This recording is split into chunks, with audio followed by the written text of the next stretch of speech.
O'zbekiston va uning xalqi diniy, siyosiy va boshqa tarzdagi qatag'on, hibs va qiynoqlarning tugatilishiga muhtoj.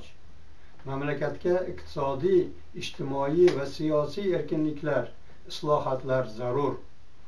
Inson huquqlari sohasidagi hukumatning o'zboshimchaliklari, qabihliklari uzoq davom etishi mumkin emas. Shuning uchun Karimov jaholatiga qarshi o'zbek muxolifatlari birlashib, ma'rifat bilan kurashishni maqsad qildik. Adolatli kurashgina xalqqa yaxshilik olib keladi, g'oliblik sari yetaklaydi. Kuch birlikdadir.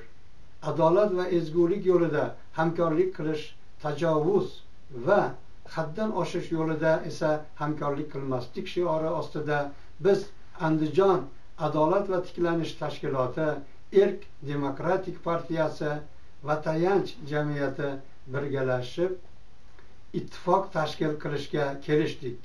Bu kurash yo'lida ezgulik va adolat ostida maqsad va harakat uslublarida bir-biriga mos, ezgu niyatli insonlarni qo'shilishligiga tarafdormiz.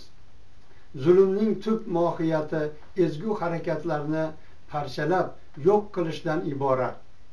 Zolimning zulmi kuchaygan bir paytda zulmga nisbatan qarshi turishda o'zida kuch topa olgan, o'z maqsad g'oyalariga sodiq qolgan muxolifat kuchlarining birlashib kurashishga intilishi ezgulik belgisidir.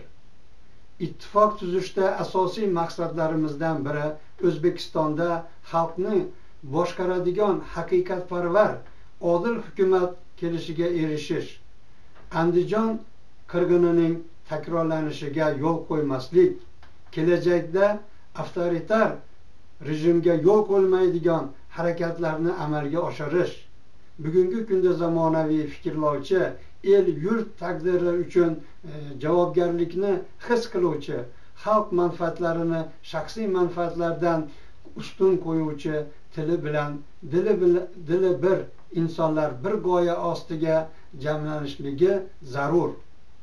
G'oyamiz esa xalqimiz orzu qilgan ozod va adolatli jamiyatni barpo qilish. Barchamiz bugunlikda shunday kurash yo'lida birlashaylikki, natijada qalbi pok insonlarga qo'yilgan tuhmatning asossizligi isbotlansin, zolimning jirkanch basharasi fosh bo'lsin va haq yuzaga chiqsin va bu haq oddiy xalqning ko'ziga ayon bo'lsin.